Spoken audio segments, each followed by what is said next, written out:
पूजाएं, हमारी प्रार्थनाएं भी कोई अर्थ नहीं रखती। क्यों? एक छोटी सी कहानी से आपको कहूं। पूछा है कि हम पूजा करते हैं, प्रार्थना करते हैं, तो क्या ये सब व्यर्थ है? समुद्र में एक नाव थी, बहुत यात्री उस नाव पर थे, एक फकीर भी था। नाव किनारे के करीब करीब पहुंचने को थी। आशा थी कि सुबह होते होते नाव किनारे से लग जाएगी, लेकिन आधी रात भयंकर तूफान आ गया और नाव डगमगाने लगी और पानी के थपेड़े भीतर पानी फेंकने लगे और हवाएं पागल हो गईं और रास्ता भटक गया और मल्लाह चिंतित हो गए। और आधी रात को सारे यात्री जग गए, हाथ जोड़कर घुटने टेककर आकाश की तरफ प्रार्थना करने लगे कि हे परमात्मा हमें बचाओ। और उस प्रार्थनाओं में कहने लगे कि अगर हम बच गए तो इतना दान करेंगे, अगर बच गए तो तीर्थ हो आएंगे, अगर बच गए तो ऐसा करेंगे वैसा करेंगे। भगवान को आश्वासन भी देने लगे। मनुष्य की भाषा में कहें तो रुष्वत देने लगे और धर्म की भाषा में कहें तो भगवान के सामने प्रतिज्ञाएं और व्रत लेने लगे कि हम ऐसा करेंगे, हम वैसा करेंगे, मगर हमें बचाओ। वो फकीर था। सारे लोगों ने उससे कहा कि तुम भी प्रार्थना करो, तुम्हारी प्रार्थना वो ज्यादा सुन लेगा क्योंकि तुम फकीर हो, निकट का तुम्हारा संबंध है, तुम्हारी बात जल्दी सुन लेगा। लेकिन वो फकीर अजीब था, वो आंखें बंद किए बैठा रहा और प्रार्थना में सम्मिलित नहीं हुआ। तो वो सब बहुत नाराज हो गए और उसने कहा कि तुम कैसे दुष्ट आदमी हो, तुम भगवान के निकट रिश्तेदार मालूम होते हो, जीवन भर के फकीर हो, तुम कहोगे तो जल्दी मान लेगा। मिनिस्टर भी उसका कोई रिश्तेदार कहता है तो जल्दी मान लेता है, भगवान भी तुम्हारी जल्दी मान लेगा। लेकिन तुम हो कि तुम चुप बैठे हो। वो फकीर लेकिन चुप बैठा रहा। सुबह होने के करीब थी, बजरा डमाडोल हो रहा था, डूबने के करीब था। वो सारे लोग आंसू बहा रहे हैं, प्रार्थना कर रहे हैं। और तभी वो फकीर चिल्लाया कि ठहर जाओ, देखो वायदा मत कर देना, वचन मत दे देना, प्रॉमिस मत कर देना भगवान से, किनारा करीब आ गया है। वो तो सब बेचारे प्रार्थना में थे, आंख उठा के देखा किनारा करीब था, प्रार्थना वहीं भूल गए, अपना सामान बांधने लगे। उस फकीर ने कहा कि देखी तुम्हारी प्रार्थना, किनारा करीब आ गया तो एक भी घुटना टेके ना रहा, एक भी हाथ जोड़े ना रहा, सब उठाए अपना सामान बांधने लगे और भूल गए प्रार्थना और भगवान दोनों। हमारी सब प्रार्थनाएं भय से पैदा होती या प्रलोभन से पैदा होती, और भय और प्रलोभन जहां है वहां प्रार्थना असंभव है। क्योंकि जो प्रार्थना भय से पैदा होती है वो भय के हट जाने पर समाप्त हो जाएगी, और जो प्रार्थना किसी चीज को पाने के लिए है वो प्रार्थना ही नहीं है। कभी ऐसी कोई प्रार्थना की है जिसमें भय और प्रलोभन न हो? तो आप कहेंगे फिर हम करेंगे ही क्यों? जब कोई भय ही ना हो, कोई प्रलोभन ही ना, तो हम प्रार्थना क्यों करेंगे? तो फिर मैं आपसे कहूंगा आप प्रार्थना को अभी जानते भी नहीं हैं। ये जितनी हमारी प्रार्थनाएं हो रही हैं सब भय और प्रलोभन पर खड़ी हैं। या तो किसी भय से छुटकारा चाहिए, या कोई प्रलोभन है, कोई नौकरी चाहिए, किसी को स्वास्थ्य चाहिए, किसी को मुकदमा, और अगर स्वास्थ्य और मुकदमे से मन उब गया है तो स्वर्ग चाहिए, मोक्ष चाहिए, भगवान के दर्शन चाहिए, भगवान के चरणों में निवास चाहिए। इस तरह की 25 बातें, लेकिन चाहिए। क्या आपको पता है जो प्रेम कुछ मांगता है वो प्रेम झूठा है? लेकिन हमारी सब प्रार्थनाएं कुछ मांगती हैं। कोई प्रार्थना जो मांगती है सच्ची नहीं हो सकती, फिर कौन सी प्रार्थना सच्ची होगी? क्या आपको पता है जो प्रेम मांगता है वो झूठा होता है? फिर कौन सा प्रेम सच्चा है? जो प्रेम देता है वो सच्चा होता है, जो प्रार्थना देती है वह भी सच्ची होती है। लेकिन हम तो देने को जानते नहीं, हम तो मंदिर में मांगने जाते, हम देने को जाते नहीं। धर्म का संबंध मांगने से नहीं है, धर्म का संबंध देने से है। एक सुबह एक भिखारी अपने घर के बाहर निकला। निकलते वक्त उसने अपनी झोली में चावल के थोड़े से दाने डाल लिए, जैसा कि सभी समझदार भिखारी हमेशा करते हैं। क्योंकि जिसके द्वार पर भी भीख मांगनी है, अगर उसको पता चल जाए कि इसको किसी और ने भी भीख दी है तो उसको भी देने में आसानी होती है। 2 कारणों से। एक तो उसे ये ख्याल नहीं पैदा होता कि ये मुझको ही मूर्ख बना रहा है, किसी और को भी बना चुका है। दूसरा, ये कोई साधारण भिखारी नहीं है, कोई विशिष्ट भिखारी है, इसको दान मिलता है। यानी मैं किसी अरे गहरे आदमी को नहीं दे रहा हूं, जिसको मिलता है उसको ही दे रहा हूं। तो उस भिखारी ने भी अपने घर से निकलते वक्त अपनी झोली में चावल के दाने डाल लिए और वो दरवाजे पे बाहर निकला। सुबह होने के करीब है, वो गांव में भिक्षा मांगने जाता है। रास्ते पर आया था कि उसे दिखाई पड़ा दूर से राजा का रथ आ रहा है। उसने सोचा कि ये तो बड़ी सौभाग्य की घड़ी है, ऐसा आज तक ना हुआ था। और राजा के घर दरवाजे से संतरी वापस लौटा देते थे, कभी भीतर घुसने का मौका नहीं आया।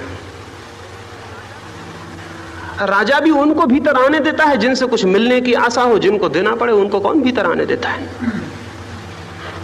तो उस भिखारी को तो कभी भीतर घुसने नहीं दिया गया था। आज मौका रास्ते पर ही राजा मिल गया था, तो उसने सोचा आज तो झोली फैला के सामने खड़ा हो जाऊंगा और आज तो मांग ही लूंगा और हमेशा की मुराद पूरी हो जाएगी। वो अपने मन में विचार करने लगा, क्या मांगूं क्या ना मांगूं, और सोचता ही था कि रथ आके सामने खड़ा हो गया।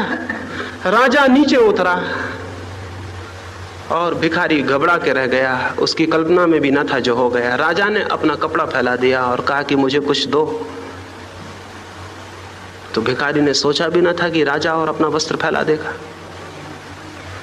और कभी जीवन में कल्पना भी न की थी कि मुझसे भी कोई मांग लेगा। वो अपनी झोली में हाथ डालता था और बाहर निकाल लेता था। हिम्मत न पड़ती थी कि एक मुट्ठी चावल के दाने दे दूं।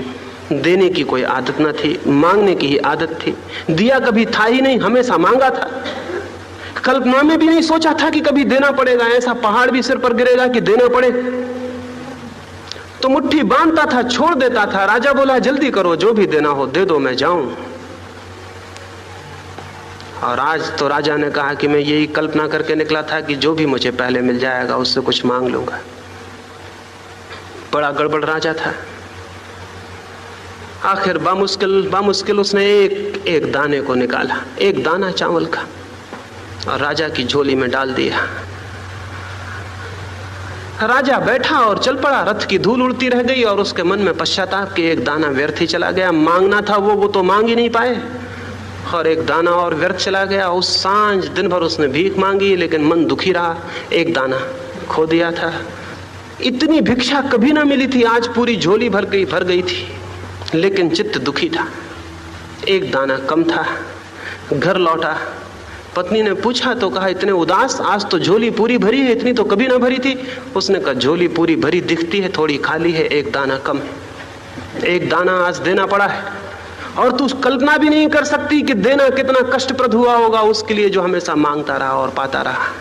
मेरे प्राण ही खिसक गए थे, मेरी सांस ठहर गई थी, लेकिन देना पड़ा, मजबूरी में उलझ गया था। उसने अपनी झोली उल्टाई।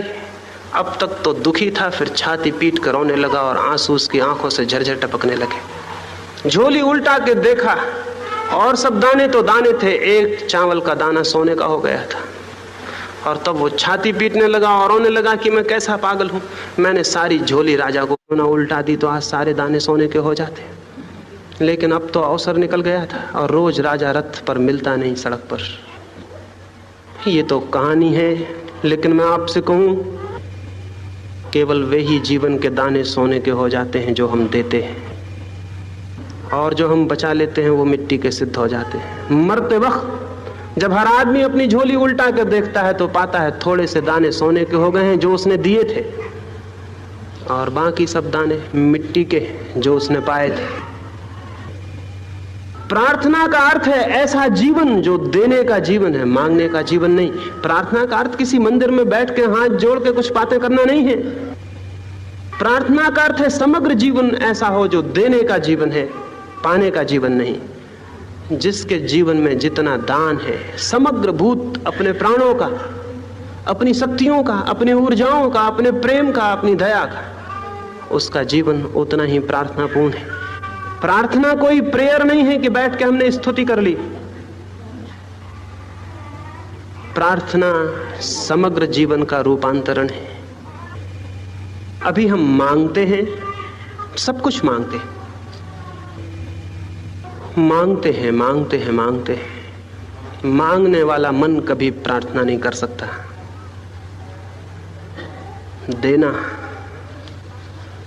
देना ही प्रार्थना है। प्रार्थना कोई शब्दों की स्तुति नहीं है, पूरे जीवन का देना है।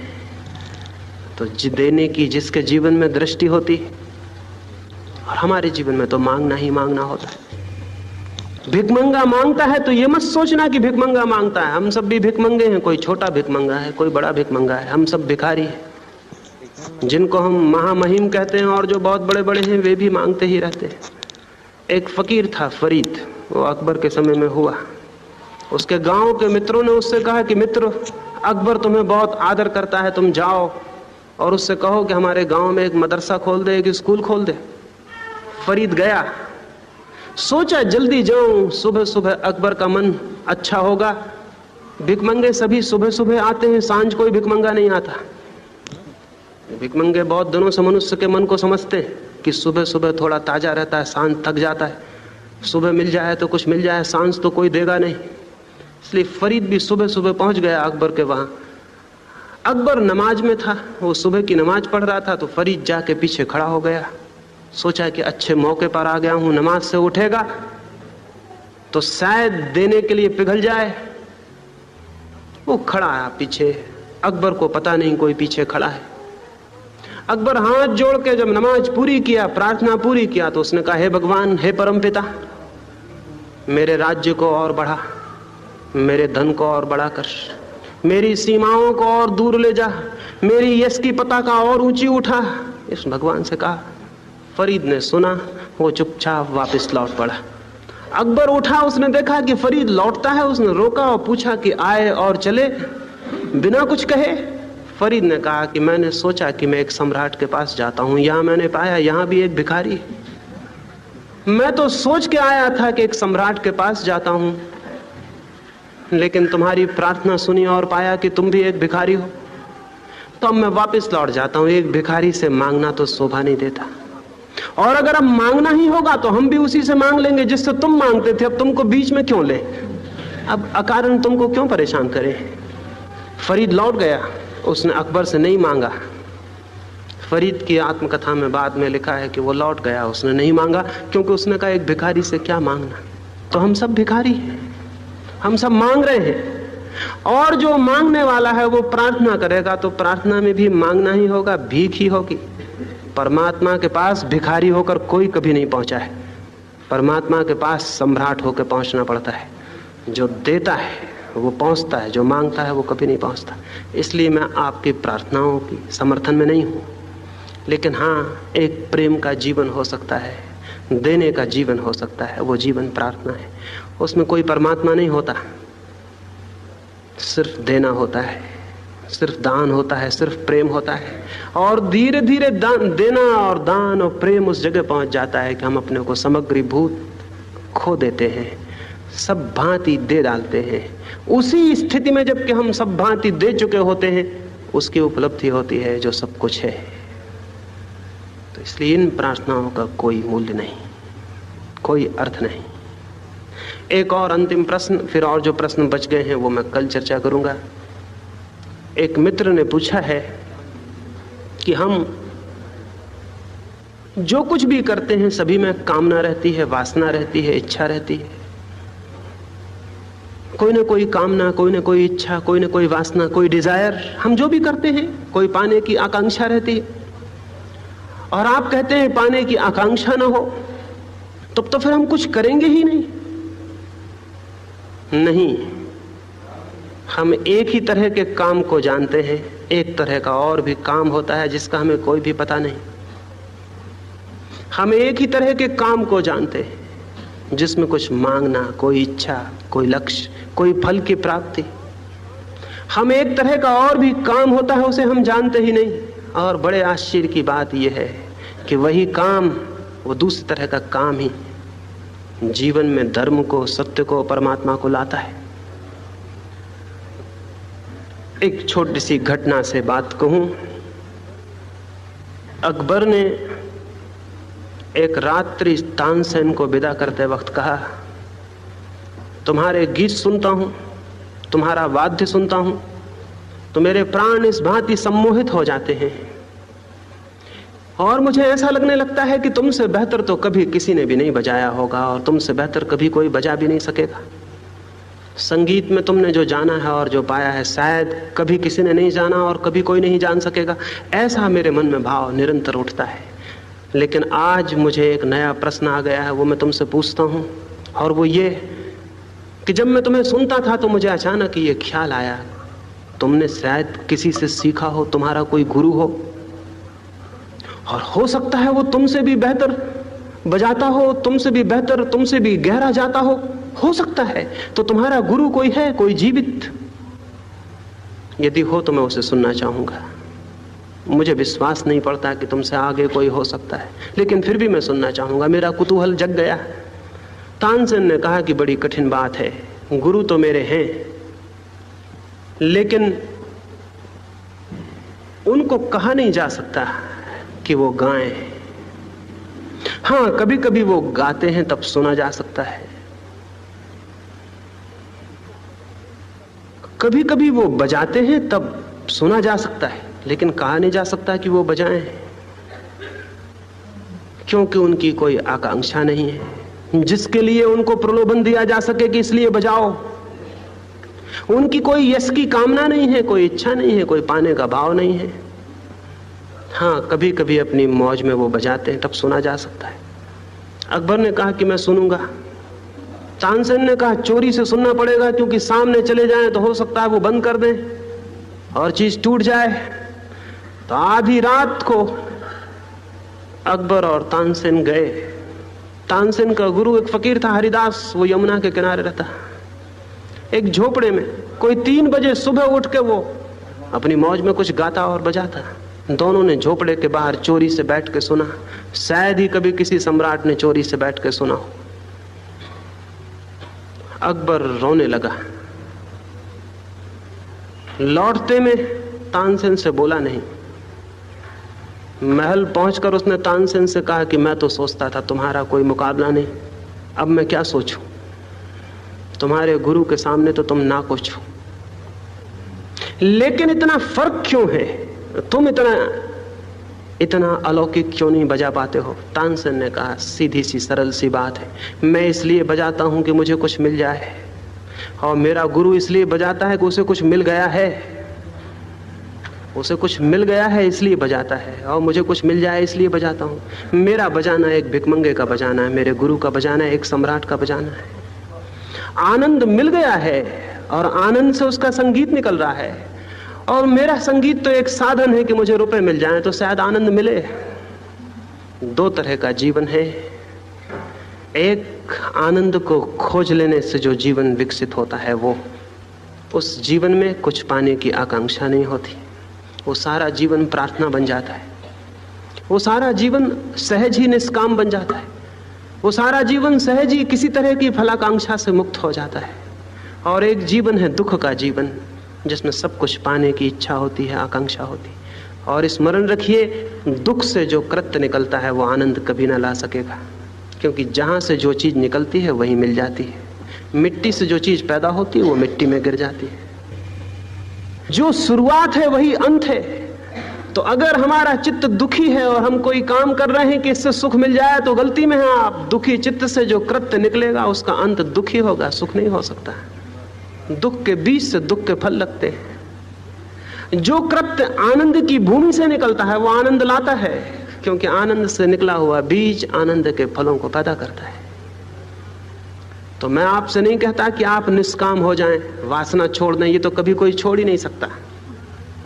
मैं आपसे नहीं कहता आप फलाकांक्षा छोड़ दें, ये कभी कोई छोड़ ही नहीं सकता।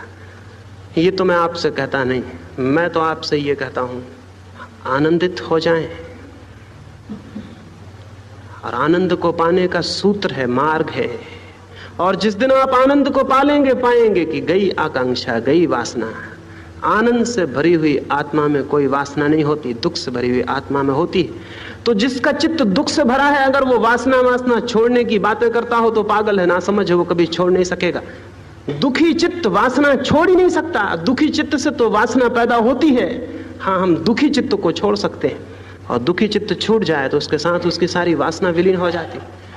और दुखी चित्त छोड़ना अत्यंत सरल बात है, क्योंकि दुखी चित्त हमने बनाया है, इसलिए है। अगर हम ना बनाएं तो दुखी चित्त विलीन हो जाएगा, और तब जो शेष रह जाता है वो आनंद है। आनंद हमारा स्वभाव है, हमारा स्वरूप है। उसकी बात मैं कल करूंगा, परसों करूंगा, कि वो हमारा स्वभाव और स्वरूप कैसे उघड़ जाए, उसे कहीं से पाना नहीं है। वो हमारे भीतर मौजूद है। मेरी इन बातों को इतने प्रेम और शांति से सुना है, उससे बहुत बहुत अनुग्रहित